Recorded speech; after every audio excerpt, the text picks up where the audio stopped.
pursue that right now, or we can take a brief No. break if that's your pleasure, or we can just push forward. All right, let's push forward. Okay, so Jerry, this is your item. This is the... Yes, thank you very much, members of the board.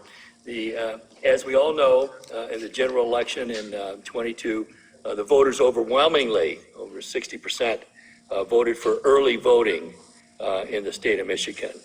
And then subsequent to that, the legislature changed completely over. The Republicans have no power in the legislature, so it's completely owned by one. The entire apparatus of the state government is owned by a particular party. So they have passed numerous laws subsequent to that deal with early voting and voting in general. A lot of these laws are impacting how we do elections. This is not your grandfather's elections anymore. We have early voting. Currently, we have no place suitable to hold early voting. So we have 9 days of early voting before each election, and then a day off, and then election day. So we had to find a place that comports with the Constitution and comports with state law, which even requires it to be as centrally located as possible, this voting center.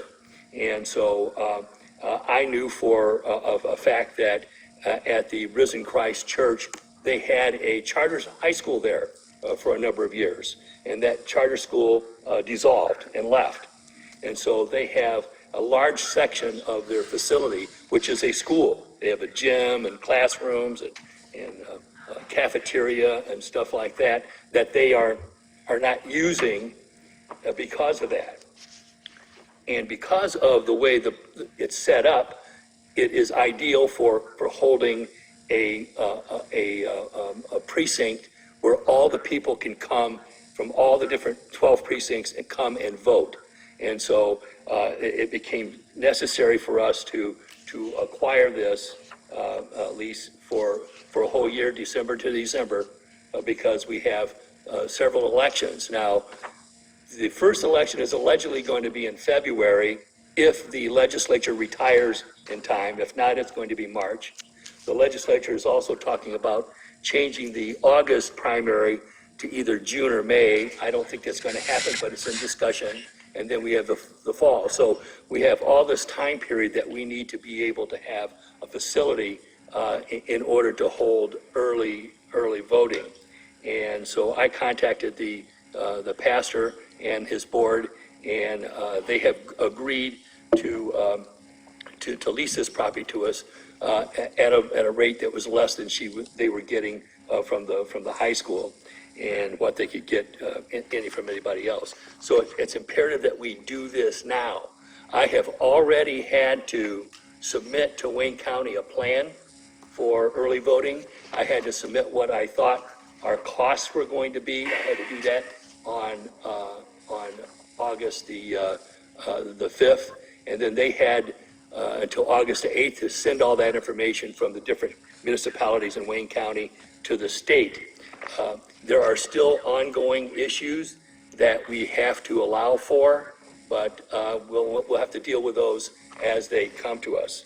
But it's absolutely necessary that we have a place to hold these elections. Additionally, the law requires us to have another drop box other than the one we have here.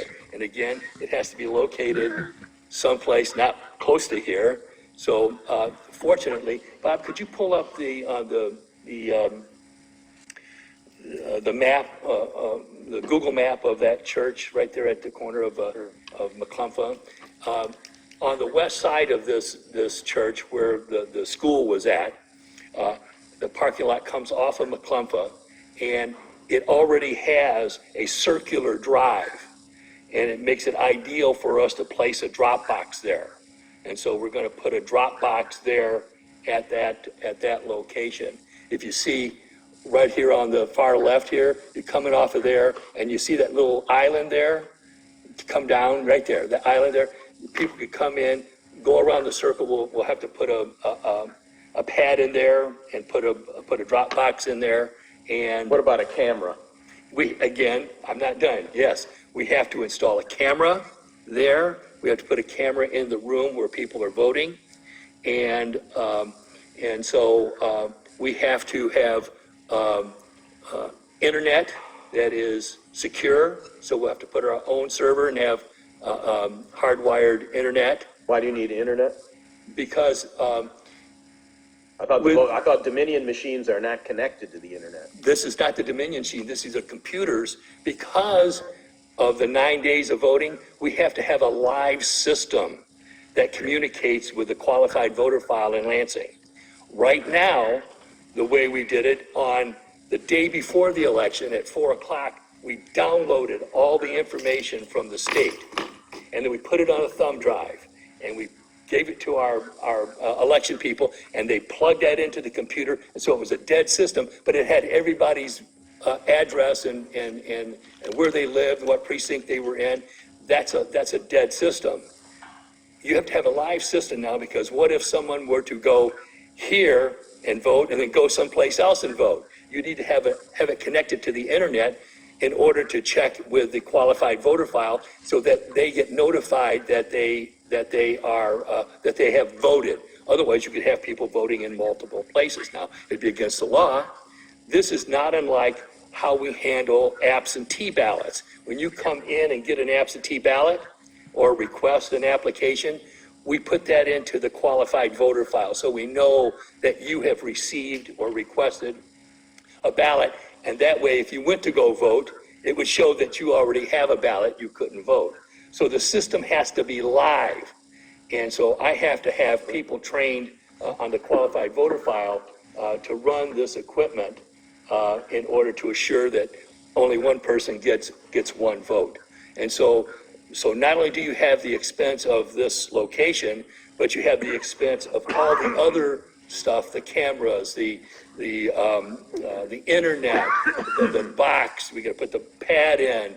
We've got to buy new equipment.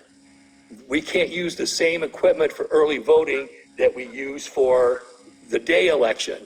We can't. The state law says I can't do it. So I have to buy 5 new tabulators. I have to buy 5 new computers. I have to buy new printers. And so this is going to be, so not only are you spending money for this, you're spending another $50,000, $60,000, $70,000 on other things that you have to have in order to facilitate early voting. So this is one of those situations where, guess what, you have no choice.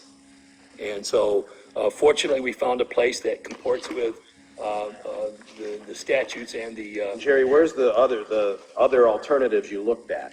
I don't see any. I see only one alternative. No, I went to $50,000. Well, yes, Chuck, we went to other places. Bob and I went and tried to talk with the people at another church. I talked with other business people that have leased places. But again, it's got to be as centrally located as we can, and we need it now. I think we should use Friendship Station. That is a possibility. However, you have a smaller facility, you have limited parking. The second the people come there and start trying to vote and they can't get into the parking lot, you're going to have a problem. And Friendship Station is used, Yeah, but every day. You can interrupt it for those 10 days. I understand that, and I even thought of the Four Seasons facility at Township Park. Yeah. But again, you've got Little League going on that are paying money to be there. Yeah, you can't interrupt them, but Yeah. I think Friendship Station could be used. I'm not saying you're wrong, but it's not centrally We'd have located. more control over it. It's got to be Chuck, centrally located. it's got to be centrally located, and Pretty central. It's not. There's 800 houses over there. It's on the east side. It's Come on the Yeah. east side, and it's on the other side of the railroad tracks. And so everybody has to go there. And so, Chuck, I understand what you're saying, but this has to happen. This is not anything other than required by the Constitution and the state law. And we were fortunate enough to have what happened with the high school leaving there that allowed us to have this position. And so we have no choice. Proposed motion? Any other questions? Mr. Stewart?